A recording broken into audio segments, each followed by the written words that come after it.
Well, greetings everyone. This is Amul Matu from University of Maryland, and I've got a great case for you this week. This is the EKG case of the week for May 12th, 2012. I've got an interesting rhythm case for you. Here it is.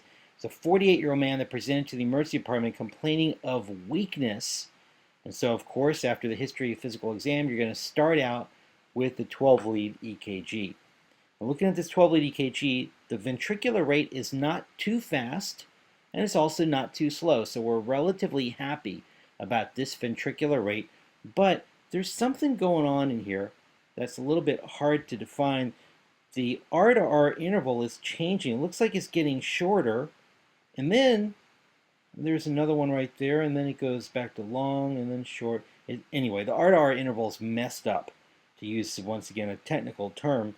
And in terms of the P waves, well, there's a P wave right there, and it looks like there's a P wave there and there and there, but there's some other things going on also. Where's the P wave for that QRS and that QRS? And, maybe we can assume that those are connected. Well, I'm not really sure. Maybe there's something in there, and maybe there's something right there also. There's little blips in there. I'm not really sure what to make of those blips. And again, blips is a very technical term that I've been using the past couple of weeks. And what I said in the past is that whenever you've got blips, and you're thinking, well, maybe those are P waves, the simple way to find out for sure whether those are P waves or not is to get some calipers and map it out. So these red arrows represent my calipers. And what I'm going to do is I'm going to map out the definite P wave with the questionable P wave, and then march this right across the EKG strip. And sure enough, what you find is that the clear-cut P waves map out with those blips. It maps out all the way across these complexes.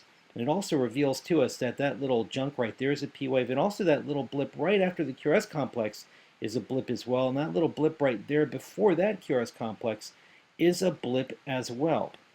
You'll also notice, if you're going to try to figure out which P waves are going with which QRS complex, well, it's not necessarily that difficult.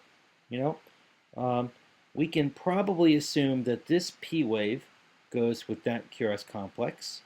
Let's move a little bit further. There's a P wave right in there, and that goes with that QRS complex.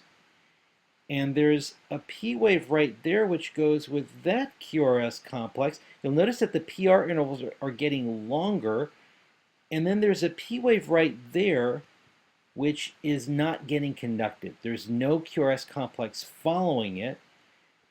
And then you've got another P wave which is being conducted to that QRS complex. So you've got a P wave which is not being conducted. That's the first, actually the second important finding. First important finding, of course, is to first of all realize that those really are P waves. Second important finding is that there's a P wave which is not being conducted.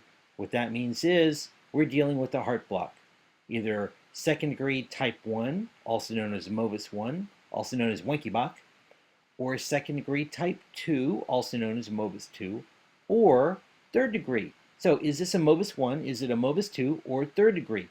And as we've said many times in the past, whenever you're debating between mobitis 1, mobitis 2, and third degree, where do you need to look to find the answer? You simply look in the PR intervals. And what we discovered here was that the PR intervals were gradually lengthening, and then you've got the P wave which is not conducted. And what that means, folks, is that this somewhat funky, complicated looking rhythm is nothing more than a mobitis 1. And there's some lateral T wave inversions suggesting some ischemia out laterally. But anyway, focusing on the rhythm, this is a mobitis 1, also known as Wenckebach, or second degree type 1 AV block. All right, so again, three simple things. Whenever you see blips on the 12-lead EKG and you're debating, are those blips, are those real P waves, or is that just artifact? Those are not clear-cut P waves. You just map it out with what you know for sure is a real P wave. I know that's a real P wave, and that looks like a real good P wave. So just map it out. And what you find is that sure enough, they do map out very nicely. That means that all of those are true P waves.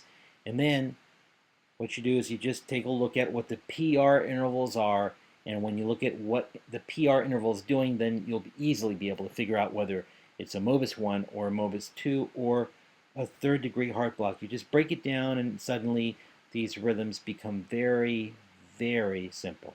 All right, so, well, that's it for this week's Case of the Week. It's a short case, but a nice little rhythm. I hope that was helpful, and I look forward to talking to you next week. Bye for now.